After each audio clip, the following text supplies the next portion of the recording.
ቤተሰቦቼ ሰላም ሰላም ብያለሁ። ውድ የተከበራችሁ እንዴት ናችሁ? ደህና ናችሁ? አለሁ እግዚአብሔር ይመስገን እኔ በጣም ደህና ነኝ። ለቤት አዲስ ሆናችሁ ላይክ እና ሼር እያደረጋችሁ እንድታበረታቱን በአክብሮት ጠይቃችኋለሁ። ይዤላችሁ የመጣሁት አስተማሪውና ልብ አንጠልጣይ የሆነውን ድራማ ይዤላችሁ መጥቻለሁ።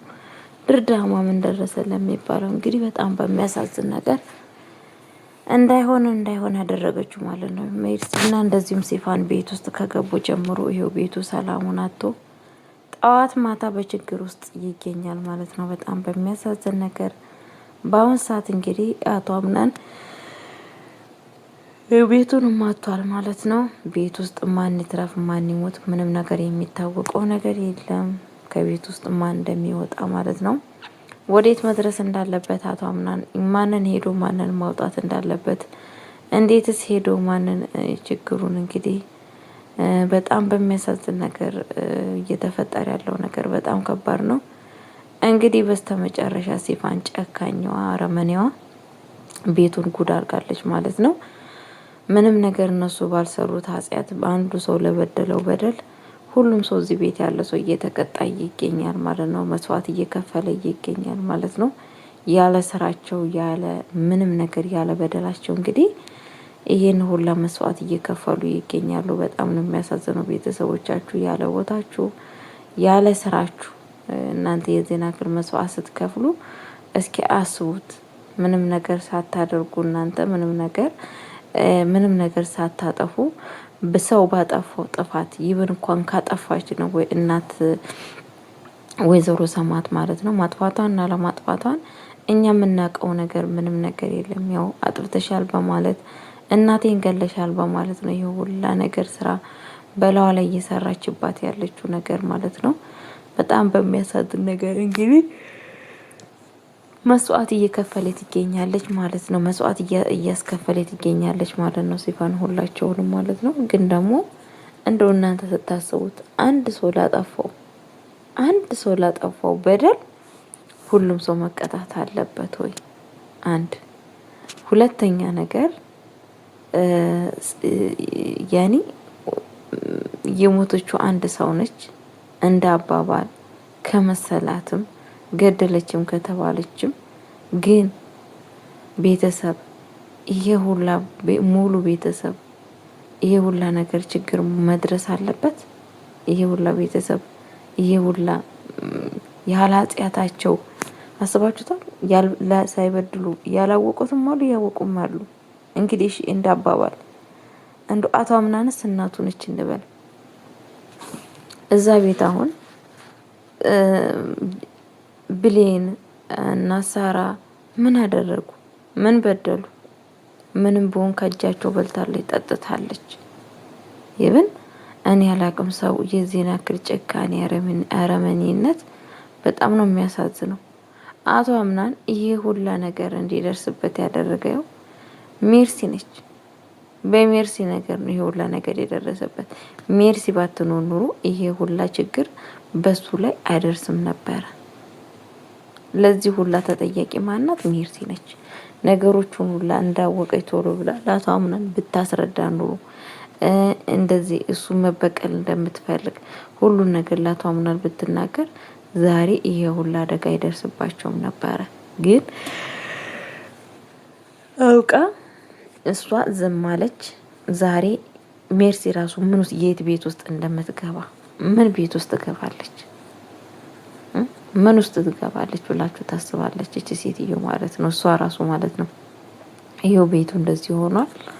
እሷ ራሱ አሁን የት እንደምትገባ ማለት ነው። ምክንያቱም ይሄው አይደርስብኝም ያለችው እሷም እየደረሰባት ይገኛል። ምክንያቱም ቤት ውስጥ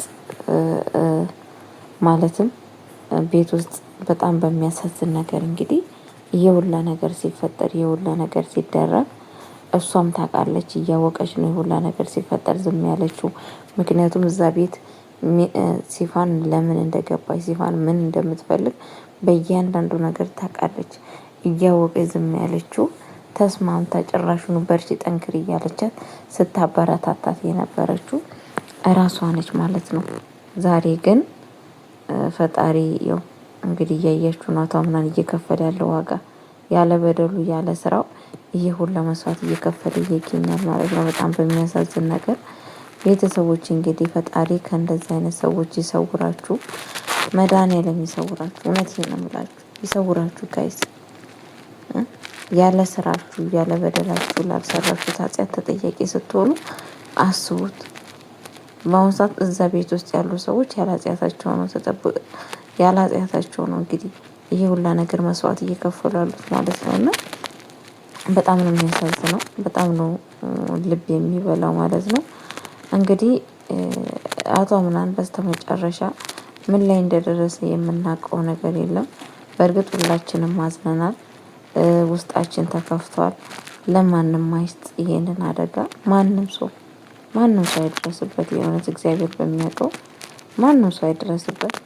ግን ያው እንዳልሆነ ሆኖ ይኸው እንደዚህ ላይ ደርሷል እላችኋለሁ ቤተሰቦቼ። ፈጣሪ ልቦና ይስጣቸው እላችኋለሁ። እንግዲህ ምን ልላችሁ ነው፣ ሁለተኛ ነገር ደግሞ ማለት ነው አቶ አምናን በአሁኑ ሰዓት በጣም ውስጥ የፈራ እያለ ነበረ። ውስጥ ይፈርቷል። ለምንድን ነው እንደዚህ ውስጥ የሚፈራው በማለት በጣም በድንጋጤ ውስጥ ነበረ ማለት ነው። ይሄው መጨረሻ እውነትም እንዳሰበው ለእንደዚህ አይነት ችግር ነው ለካሱ እንደዚህ ውስጥ የፈራ ምንድን ነው የሚሻለኝ እያለ በጣም ሲፈራ ነበረ ማለት ነው። መጨረሻውም እንደዚሁ አስጠሊ የሆነ ነገር ተፈጽሟል ማለት ነው። በጣም በሚያሳዝን ነገር እንግዲህ መቼስ እግዚአብሔር የወደደውና የፈቀደው ነው የሚሆነው። እኛ ባሰብነው አይደለም። በእርግጥ የሚሆነው ሁሉ ነገር ግን ደግሞ ባይሆን በጣም አሪፍ ነበረ። ባይሆን በጣም ነው ደስ የሚለው። ግን ደግሞ ያው አቶ አምናን ዋጋ እየከፈለ ይገኛል ለሁሉ ነገር እላችኋለሁ ቤተሰቦቼ። እና ቤተሰብ ለማንኛውም ለቤት አዲስ ሆናችሁ ላይክ እና ሼር እያደረጋችሁ እንድታበረታቱን በአክብሮት ጠይቃችኋለሁ። ፈጣሪ ከእንደዚህ አይነት ክፉ ሰዎች ይሰውራችሁ። ከእንደዚህ አይነት አስመሳይ ሰዎች አጠገባችሁ ሆኖ ከሚጎዳችሁ አጠገባችሁ ሆኖ እናንተን እለት በእለቱ ከሚያጠፏችሁ ሰዎች ፈጣሪ ይሰውራችሁ እላችኋለሁ። መልካም ጊዜ መልካም ቆይታ አሉ። እግዚአብሔር ጥበቃ አይለያችሁ ባላችሁበት ማለት ነው። እና ምን ልላችሁ ፈልጌ ነው ቤተሰቦቼ፣ በጣም ነው የሚያሳዝነው። ግን እንደምታውቁት ማለት ነው ሰው ያለ ስራው ያለ በደሉ የሁላ ነገር መስዋዕት መክፈል በጣም ነው የሚያሳዝነው። እናት በሰራችሁ ኃጢአት ልጅ ተጠያቂ ሲሆን በጣም ነው የሚከፋው ጋይስ። እውነቴን ነው የምላችሁ፣ በጣም ነው የሚያሳዝነው። እናንተ አስቡት፣ እናንተ አገናዝቡት። እናንተ ያልሰራችሁትን ኃጢአት ሰርታችኋል ተብላችሁ ስትጠየቁ ምን ያክል እንደሚከፋችሁ አስቡት።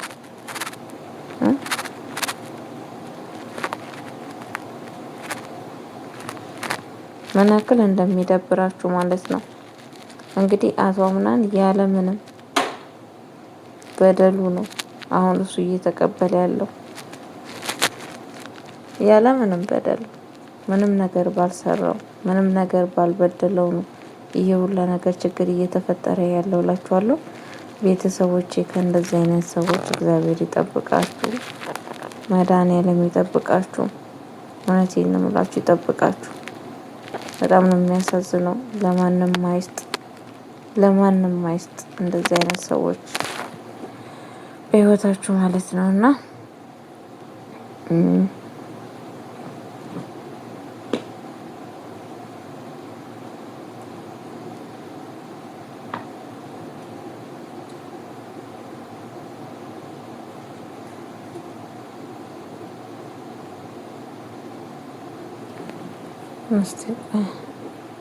እና ቤተሰቦቼ መልካም ጊዜ መልካም ቆይታ፣ ወዳችኋለሁ።